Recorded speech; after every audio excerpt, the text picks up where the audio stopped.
we are going to talk about all the R's, all the realities, the XR, the AR, the VR.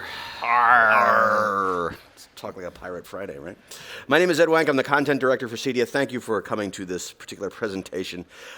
We host a weekly podcast.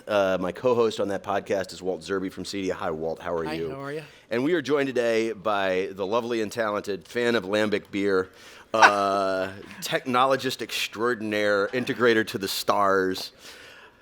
Any more superlatives? Well, there are many. I could lay out a bunch. You Rich could write a whole Green book. from Rich Green Design. A round of applause for one of the smartest minds in the business, please. All right. Let's start off the discussion for the newbies, if there are any out there, by defining our terms. The ARs and the VRs, what do these things mean? What are we talking about when Well, we that's say a good AR, place to start VR? because there's a lot of confusion Good. in the marketplace Good. about what the R's are. It started with virtual reality quite a few years ago, decades ago. The term was coined by an interesting gentleman named Jaron Lanier when he was doing research around Stanford University, which is where I work and play. And it had some military application, and it had these big contraptions that you would wrap around your head, and you could blend. It was a complete virtual reality is a completely fake experience. Right. Okay, where you cut yourself off from real reality, and then you have a computer-generated image, stereoscopic in some cases. You are immersed in a digital world. You're immersed in a digital world, and it's lonely and it's private. Now, skip ahead, and augmented reality, AR, came into play. Augmented reality is when you look through a two-dimensional display through the cameras on the back of that display. So Sure. you look through your cell phone, you look through your tablet, and you see real reality as rendered by the cameras, and then you can superimpose digital reality on top of real reality. Copy. And that's Pokemon Go, and that's Right. little critters jumping around. Still kind of boring, kind of game-like. And then we go into mixed reality. Now, mixed reality is when you introduce the body into the experience. And mixed reality started with virtual reality, and it was kind of funny. What they did is they took the VR headsets and then put stereoscopic cameras in front of the VR headsets so that you could see real reality blended into virtual reality.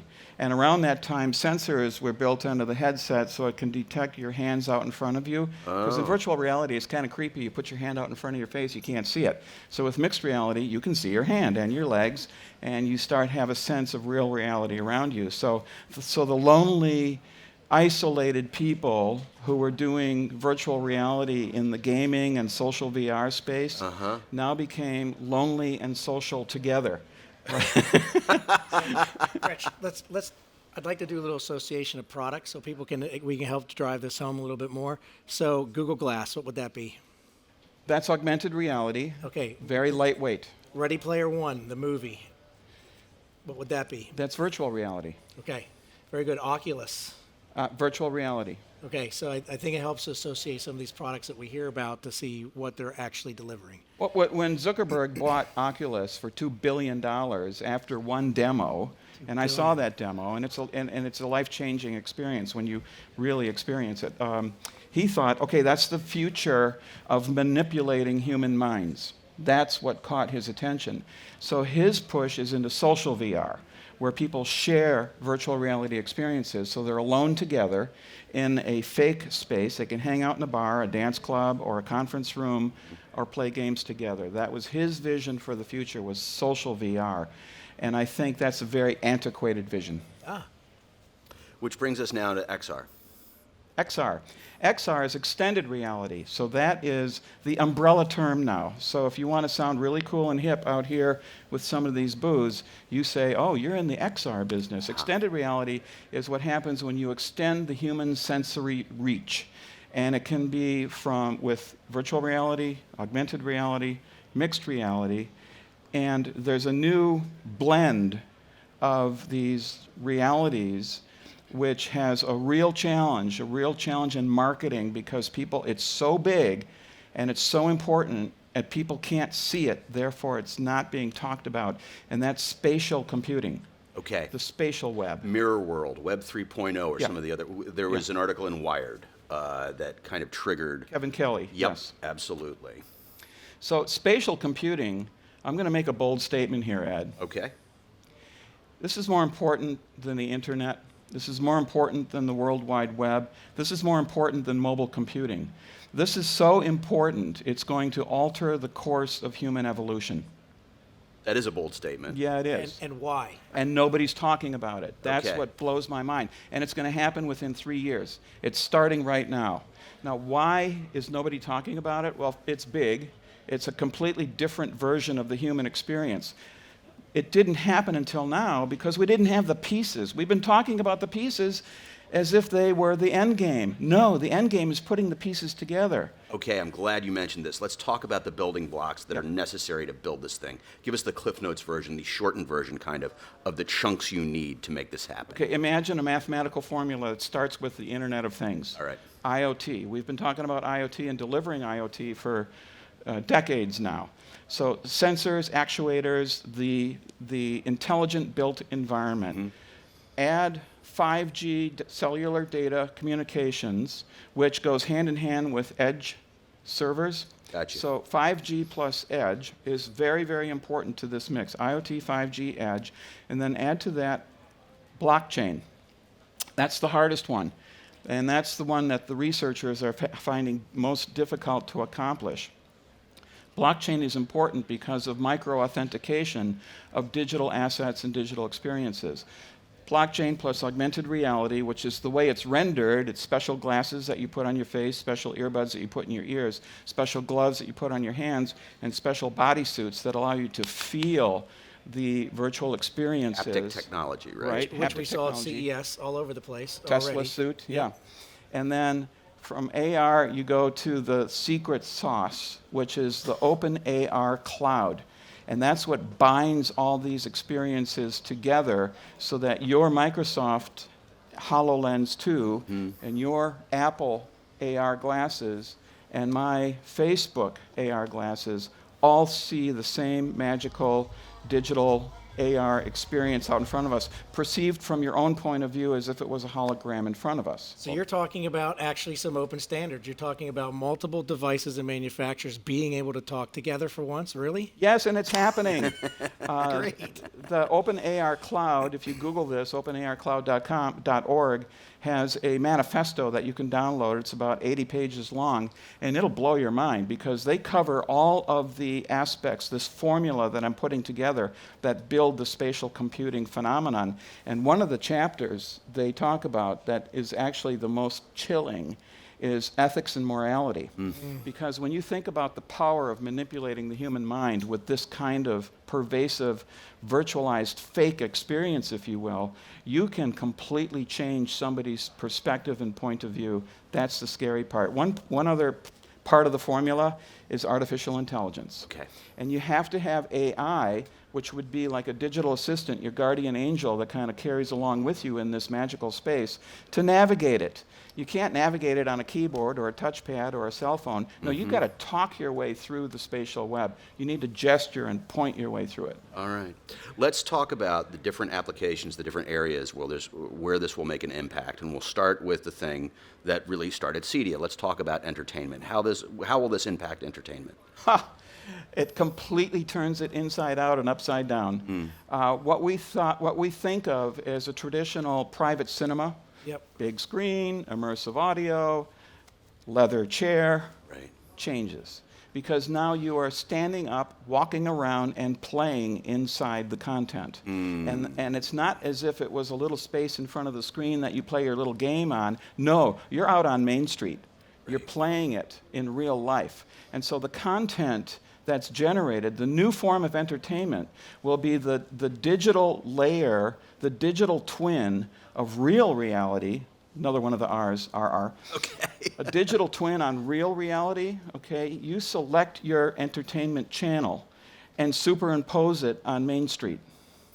And suddenly, all the buildings change. People are wearing different clothes. All the cars have changed. You're in a different reality on Main Street. Wow.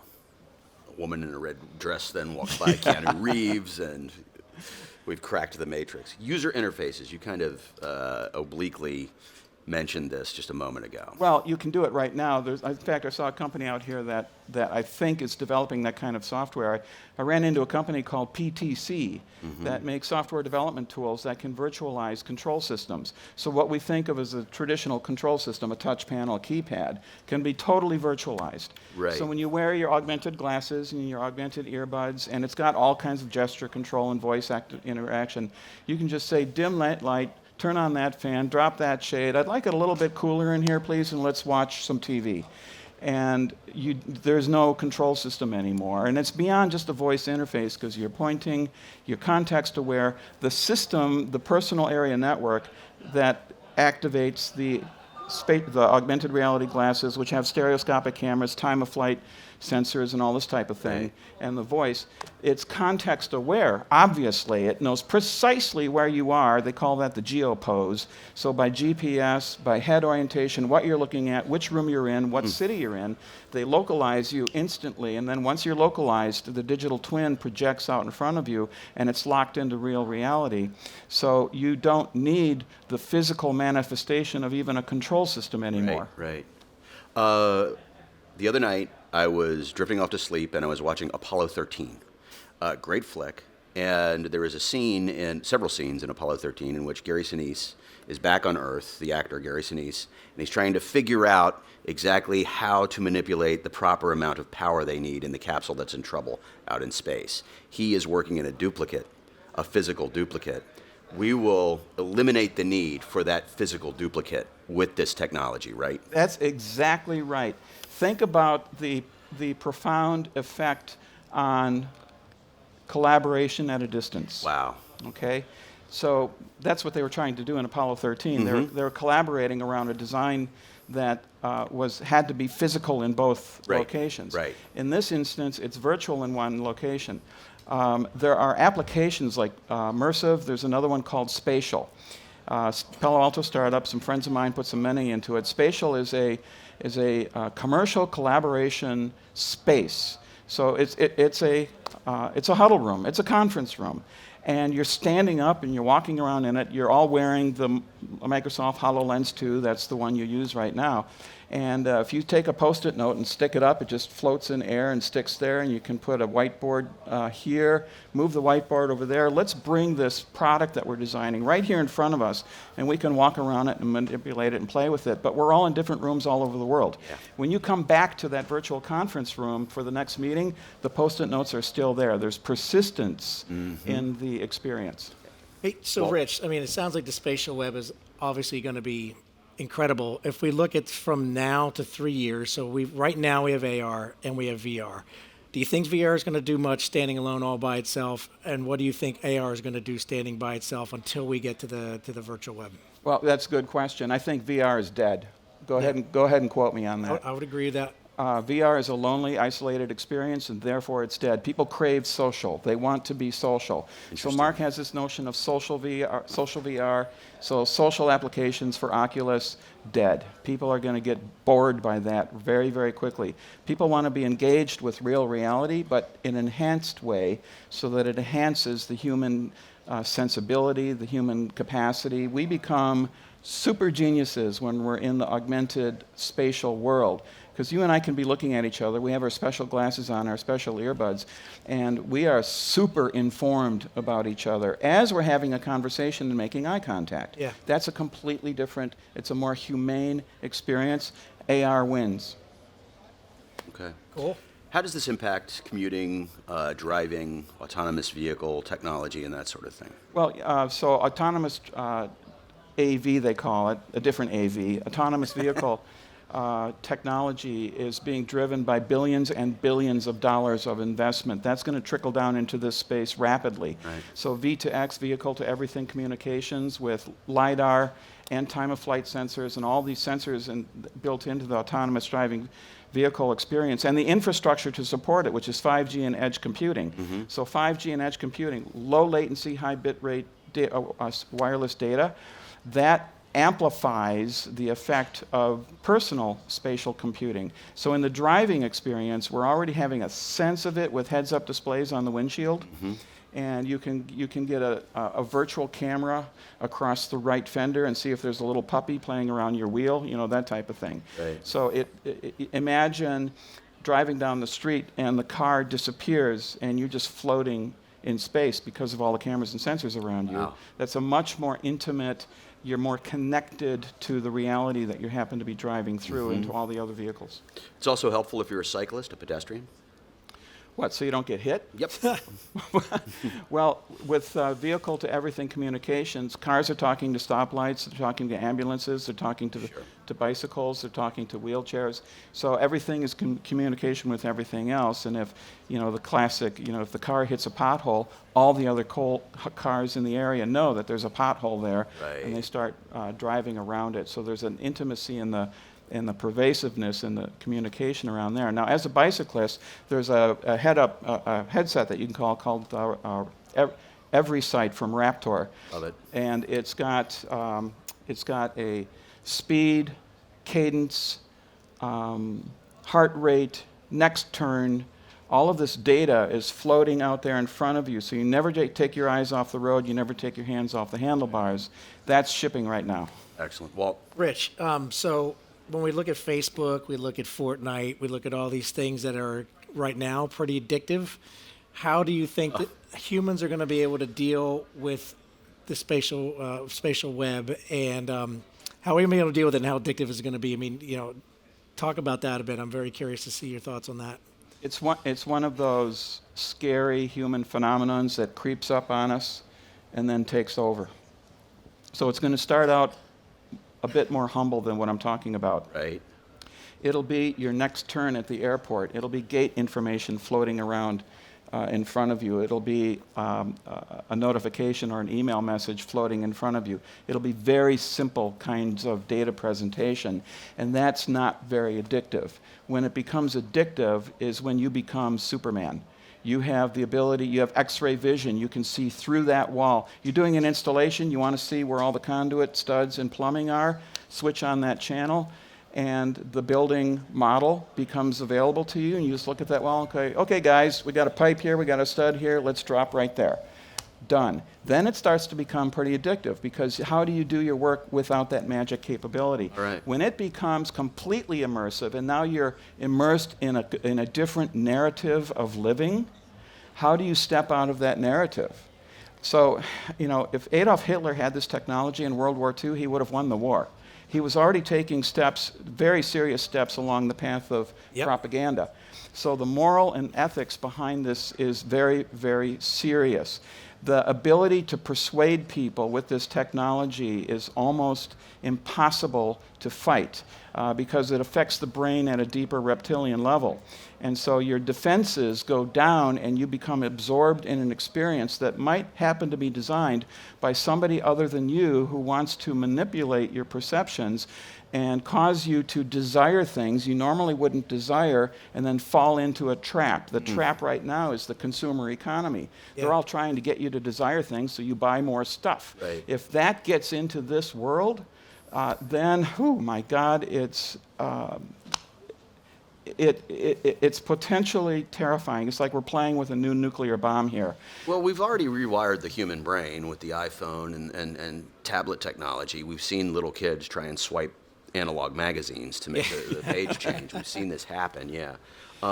So what kind of withdrawal are we setting up? I mean, are people going to start desiring back to nature experiences? Is that going to be the new luxury, actually? They might be so realistic they are back to nature. That's a problem. They don't want to take it off. Right. Well, so to have a rich human experience of nature in this world, yes, that's at least 10 years away. Okay. It might be 15 years away.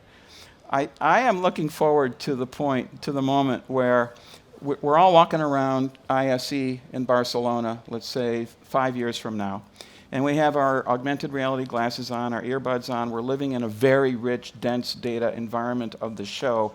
We go to the pub, as we do at the end of the day, and you take off your magic glasses, and you see real reality again, and the warmth in people's faces, and you start to feel differently by stepping out of that universe. I'm looking forward to that transition, and I think we're going to appreciate the warmth of reality, of real reality, and the warmth of an intimate experience with human beings in a more special way. Okay. Well, So Rich, to go an area you love to go, because you like to be a bit of a futurist and get into all the latest things that are happening. How are we going to experience it? How are we going to get connected to it? So when you look at like Elon Musk and his direct, brain to computer connectivity, is that how we're going to be exposed and connected to it? How's that going to play a role in how we interact with this? Well, we're going to go through an evolution. So think back to today on this stage, what we've been saying, and then skip ahead 10 years, and you're going to think, that was really crude, what Rich was talking about. Wow. It's going to be much, much richer by then. And what is going to happen in the evolution is we start with flat two-dimensional displays with cameras on the back to create a crude augmented reality experience, a magic window into this world, to an immersive view of the world with head-mounted glasses and head-mounted earbuds. By the way, audio augmented reality is already established. Companies like Bose are doing it, and there are apps that you can put on your phone that give you an audio augmented reality walkabout experience. Think about audio iconography for a few minutes. Then the AIs that you talk to and gesture with as you navigate that space become more mature. Then what happens is the glasses go away and they become contact lenses that you stick on your eyeball. Mm-hmm. And there's a company called Mojo that's already down that path. They're sticking contact lenses on people's eyeballs that are projecting images on their retinas, so they're seeing an augmented reality experience with a contact lens. Then the contact lens goes off, and you know what happens next? Direct. The brain, direct to brain.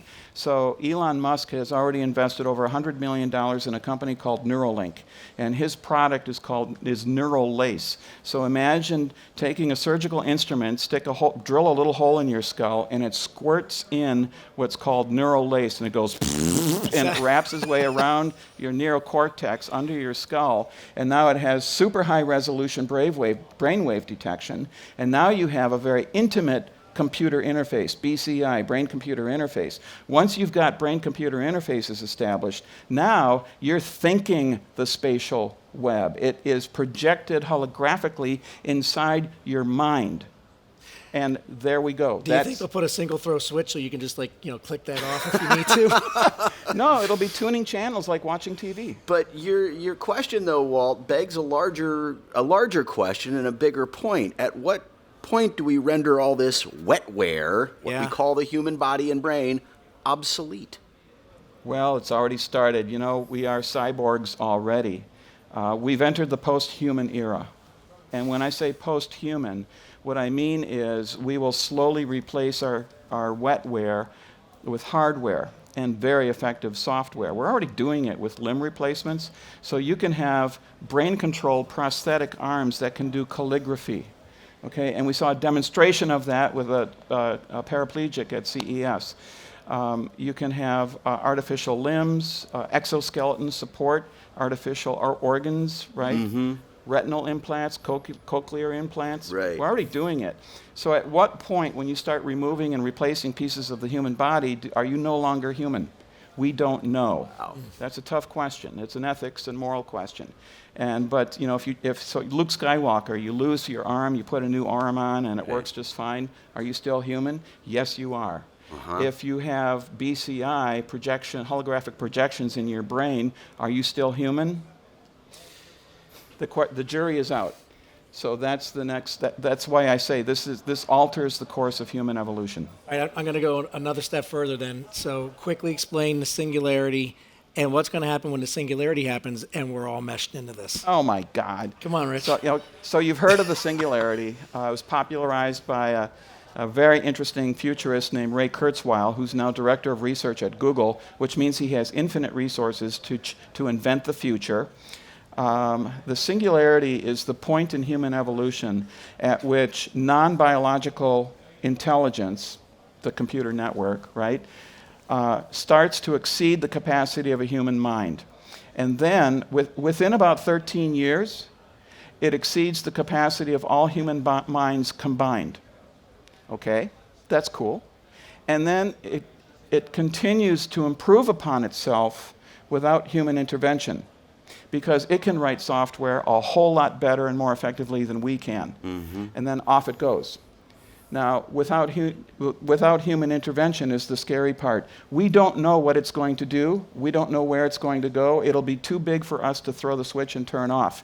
So that's why it's called the singularity. It's like a black hole in physics. It's when the laws of physics break down. Right. The laws of human evolution break down at the singularity. We don't know what's going to happen at that point.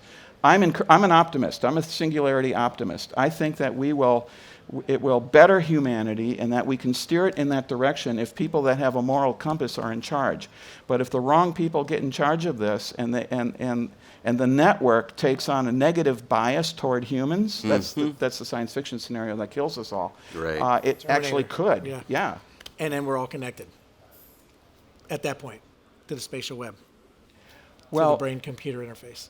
When you have BCI, you're living in a spatial web, and we're all Googling each other at the mind level, right? Our minds are all connected, and they're also intimately connected to this massive AI computer that I'm talking about that continues to improve upon itself without human intervention.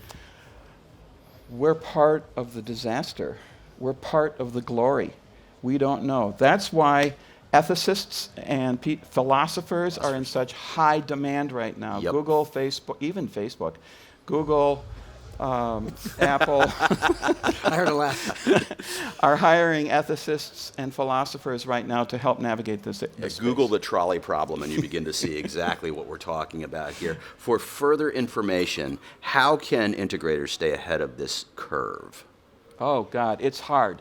Okay. It's hard to pay attention to this stuff. There is an industry event around the spatial computing world, and that's called Augmented World Expo, AWE. And they had their 10th anniversary at the Santa Clara Convention Center in Silicon Valley last year. It's coming up again in May this year. They also have a show in Munich. So those of you in Europe, go to the Munich show. Don't miss this. It is one of the most profoundly influential shows I've ever attended in my life. I'm going again this year. You actually get to meet the people who are inventing this space. Pay attention to a man named Ori Inbar. Ori Inbar he invented the Google AR core software, sold it to Google, made a lot of money.